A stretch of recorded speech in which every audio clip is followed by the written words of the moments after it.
Supplementary list নিয়ে judicial অফিসারকে হুমকির অভিযোগ তৃণমূলের এক জেলা সভাপতির বিরুদ্ধে। কোচবিহার তৃণমূলের লেটার হেড প্যাডে চিঠি লিখে হুমকির অভিযোগ। খবর হাইকোর্ট সূত্রে। শ্রাবন্তী রয়েছেন আমাদের সঙ্গে সরাসরি। শ্রাবন্তীর কাছে চলে যাবো। শ্রাবন্তী, হাইকোর্ট সূত্র মারফত আর কি রয়েছে আপডেট তোমার কাছে? UEM Jaipur is a perfect target for prospective students aspiring for good jobs, good education with future-ready skills. মধ্যকল্পিত সবচেয়ে আশ্চর্যজনক, যখন এই ট্রাইব্যুনাল এই বিষয়টি গঠিত হয় সেই সময় এই ধরনের হুমকির শিকার হয়েছিলেন এবং সেই সময় প্রধান বিচারপতি কমিশনকে বারবার বলেছিলেন যে জুডিশিয়াল অফিসার যারা থাকবেন তাদেরকে নিরাপত্তা দিতে হবে। কিন্তু তারপরেও দেখা যাচ্ছে যে প্রথম সাপ্লিমেন্টারি তালিকা প্রকাশের পরই ফের হুমকির মুখে পড়েছেন জুডিশিয়াল অফিসাররা। কোচবিহারের জেলা সভাপতি প্রেসিডেন্টের যে চিঠি লেটার হেড, তার মাধ্যমে এই হুমকি দেওয়া হয়েছে এবং সেখানে বলা হচ্ছে যে ডিসপোজাল ভালো হচ্ছে না, ঠিক মতো না করলে তাহলে দেখে নেওয়া হবে পরে, এই ধরনের হুমকি দেওয়া হয়। জুডিশিয়াল অফিসার সেটা সরাসরি প্রধান বিচারপতির কাছে পাঠিয়ে দেন। সেই চিঠি নিয়ে গতকাল কমিশনের সাথে যে বৈঠক হয়েছিল 6:30টার সময়, প্রধান বিচারপতি অত্যন্ত অসন্তুষ্ট হন এবং সেই চিঠি তুলে দেওয়া হয় ডিজিপির হাতে।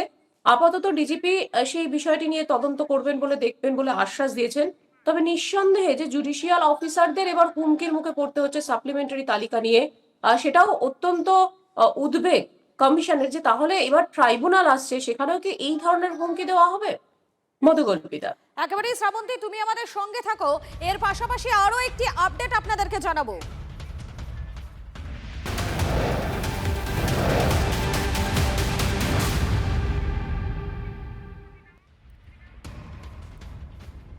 প্রকাশিত দ্বিতীয় দফার সাপ্লিমেন্টারি লিস্ট তালিকায় 12 লক্ষের নাম, দুটি অতিরিক্ত তালিকা মিলিয়ে 22 লক্ষের নাম প্রকাশ। বিস্তারিত জানবো, আমাদের প্রতিনিধি শ্রাবন্তী রয়েছেন আমাদের সঙ্গে। শ্রাবন্তী, দেখো, প্রথম সাপ্লিমেন্টারি তালিকায় 10 লক্ষ ভোটারের নাম এসেছিল এবং এখনো পর্যন্ত 37 লক্ষ ভোটারের নাম নিষ্পত্তি হয়েছে। গতকাল আরো 12 লক্ষ ভোটারের নাম এসেছে। এখানে গোটাটা মিলিয়ে 22 লক্ষ ভোটারের নামের নিষ্পত্তি হয়ে গেল এবং তাদের নাম প্রকাশিত হলো দুই সাপ্লিমেন্টারি তালিকা ঘিরে।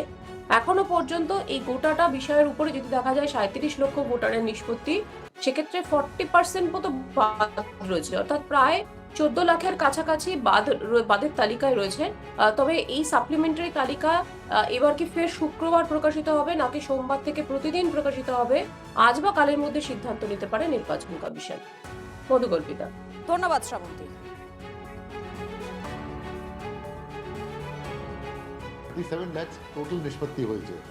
ওর মধ্যে কত ই সাইন হয়ে আসবেন এটা আমি জানি না। 710 জুডিশিয়াল অফিসার বসে আছেন, প্রত্যেক কাজে সেপারেট লগ ইন আছে, ডিসপোজাল আছে, ওর মধ্যে কোন তারিখ মধ্যে কে করেছে কী করেছে, এটা যখন যত আসবে আমাদের কাছে অত পাবলিশ হবে। ওখানে কোনো জিনিস নেই কি আমরা মাঝখানে কোনো আটকাতে পারি না আটকাতে পারি, যেরকম আসবে ওটা পাবলিশ হবে। যে সময় কাট অফ টাইম আছে 5-4 আছে, ওর থেকে 6-7 ঘন্টা বেশি লাগবে।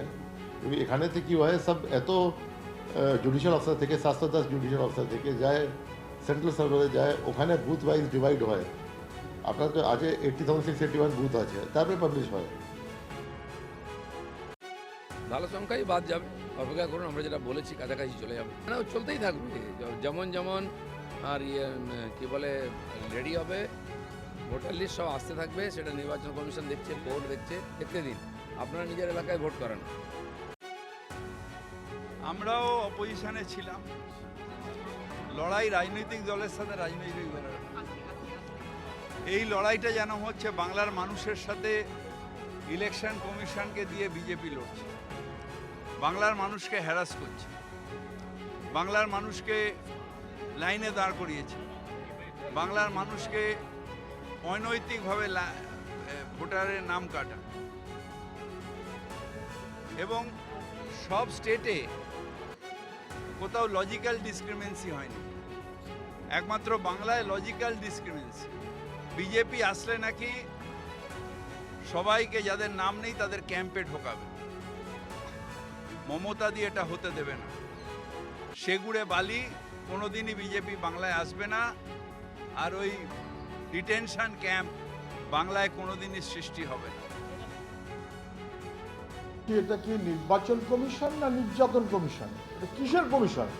নির্বাচনের কর্মী, নির্বাচন কমিশন তাকে অ্যাপয়েন্ট করছে আজ নির্বাচনের কর্মী, আর নির্বাচন কমিশন তার ভোটার তালিকায় নামটাকে স্থির করতে পারছেন। ছ্যাবলামো হচ্ছে। পশ্চিমবাংলার মানুষকে নিয়ে এই ছাবলামো করছে। দিল্লির মনোভাবে নির্বাচন কমিশন এবং অন্য রাজ্যে কোথাও এই সমস্যা হলো না, পশ্চিমবাংলার তৃণমূলের সরকার এমনভাবে চলল দুজনে মিলিয়ে যে মানুষের নাম কেটে কুটে একেবারে অ্যাক্সেস করে দিচ্ছে।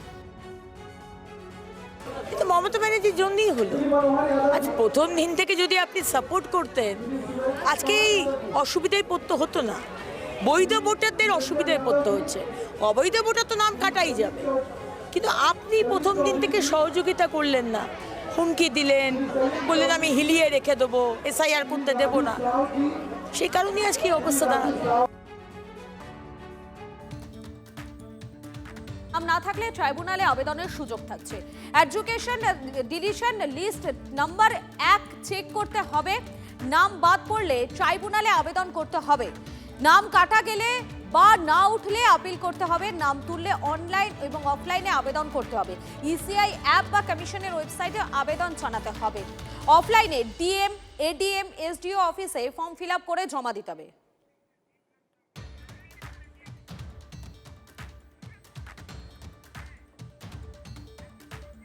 সাপ্লিমেন্টারি তালিকায় নাম না থাকলে ট্রাইব্যুনালে আবেদনের সুযোগ থাকছে।